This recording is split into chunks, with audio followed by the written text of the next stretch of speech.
Sai mobile Gadhinglaj. आपले लाडके आणि हक्काचे 12 वर्षापासून मोबाईल क्षेत्रामध्ये ग्राहकांच्या विश्वासास पात्र ठरलेले साई मोबाईल। विक्री व विक्री पश्चातही सेवा। मोबाईल व इतर ॲक्सेसरीज वर जबरदस्त डिस्काउंट। खरेदी एक ऑफर अनेक। Samsung, Oppo, Vivo, MI, iPhone, Realme, OnePlus यासारख्या ब्रँडेड मोबाईल्स वर भरघोस डिस्काउंट व फायनान्स ही उपलब्ध। चला तर मग जीवनात भुरिया रंग साई मोबाईल संघ। आमचा पत्ता सुपर मार्केट, भारत नॉवेल्टी शेजारी, गडहिंग्लज। स्क्रीनवर दिलेल्या नंबरवर संपर्क करा। आप्पासाहेब नलवडे सहकारी साखर कारखाना हरळीमधील 29 कोटी रुपयांच्या अपहार प्रकरणी कारखान्याचे माजी चेअरमन डॉक्टर प्रकाश शहापूरकर यांना अतिरिक्त जिल्हा सत्र न्यायालयाने आज अटकपूर्व जामीन मंजूर केलेला आहे। प्रकाश शहापूरकर यांचे वकील म्हणून प्रख्यात वकील ॲडव्होकेट प्रकाश हिलगे यांनी काम पाहिले। ॲडव्होकेट तेजस हिलगे आणि ॲडव्होकेट विकास पाटील भडगावकर यांनी त्यांचे मदतनीस म्हणून काम पाहिले। ॲडव्होकेट प्रकाश हिलगे यांच्याकडून या संबंधीची माहिती जाणून घेतली जनगर्जना लाईव्हने। आप्पासाहेब नलवडे सहकारी साखर कारखान्याचा आजचा निकाल नेमका काय लागलेला आहे? नेमका निकाल लागेल आम्ही शहापूर डॉक्टर साहेबांच्या मार्फत आम्ही अँटिसिपेटरी बेलसाठी ॲप्लिकेशन केलं होता। कालच साहेबांनी आमचा अंतरिम जामीन मंजूर केलेला होता। तो जज साहेबांनी आज फायनली मंजूर केलेला आहे। हा साहेब जामीन कोणत्या बेसवर म्हणजे कोणत्या मुद्द्यांवर हा जामीन मंजूर झालेला आहे? आमच्या मताप्रमाणे कसं झालं होतं, आम्ही जे कोर्टांच्या पुढे जे मांडलेलं होतं तिथं अपहार वगैरे काही झालं नाही।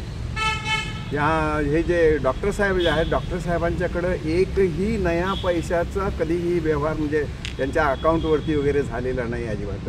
आणि जो काही जे असेल ना ते गैरव्यवहार वगैरे जे असतील ना ते गैरव्यवहारासाठी एक इंडिपेंडंट एजन्सी आहे, म्हणजे सहकार कायद्याखाली त्याखाली त्यांना 81-82 खाली प्रोव्हिजन्स वगैरे आहेत सगळ्या, आणि त्याप्रमाणे त्यांनी जाणं गरजेचं आहे। फौजदारी हा त्याच्यावरचा काही उपाय नव्हे असं तऱ्हेने आम्ही हे केलेलं होतं। त्या मुद्द्यावर साहेब जामीन मंजूर झाला। हो, आणि आमचं म्हणणं असं आहे की हे जे यांनी जे अपॉइंटमेंट वगैरे जे केलेल्या होत्या ऑडिटरच्या, म्हणजे स्पेशली फडणीसांच्या, त्या बेकायदेशीर ॲडमिट, कारण ही जी अपॉइंटमेंट जी होती ही अपॉइंटमेंट ही जनरल बॉडीनं करायची असते, ती त्यांनी बोर्ड मीटिंगमध्ये केलेली आहे आणि त्यामुळे ती टोटली बेकायदेशीर। त्यामुळे त्यांनी दिलेला जो सगळा अहवाल आहे तो सुद्धा सगळा बेकायदेशीर अशा पद्धतीने आम्ही कोर्टांच्या पुढे आम्ही मांडणी केलेली होती। आणि त्याशिवाय आणखी हे जे सगळं जे होतं हे सगळं हे पॉलिटिकली मोटिवेटेड होतं। चेअरमन साहेबांनी म्हणजे शहापूर डॉक्टर साहेबांनी त्यानंतर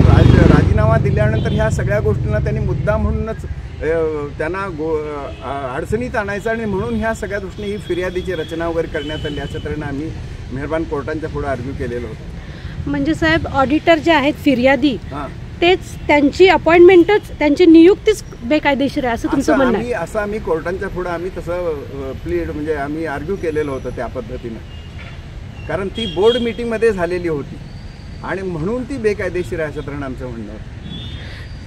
बॉयलर, टर्बाईन, मिल, डिस्लेरी या कामांमध्ये अनियमितता आढळून येते काय ऑडिटमध्ये? अनियमितता काही नाही, सगळ्यांना हे पूर्वीचे जे बोर्ड ऑफ डायरेक्टर आहेत त्या सगळ्यांनी मंजुरी दिलेली दिसते सगळं, आणि त्यामुळं त्यांनी सगळी कन्सेंट वगैरे दिलेली असल्यामुळं ह्या सर्व मतांनी सगळे हे मंजूर झालेले आहेत। पूर्वीचे जे सगळे जे ठराव झाले ते सगळे सगळ्यांच्या युनॅनिमसली सगळे मंजूर झालेले आहेत, आणि त्यामुळं असं सिंगल आउट करून कोणाला हे करायचं झालं तर सगळ्यांच्यावरतीच फौजदारी व्हायला पाहिजे।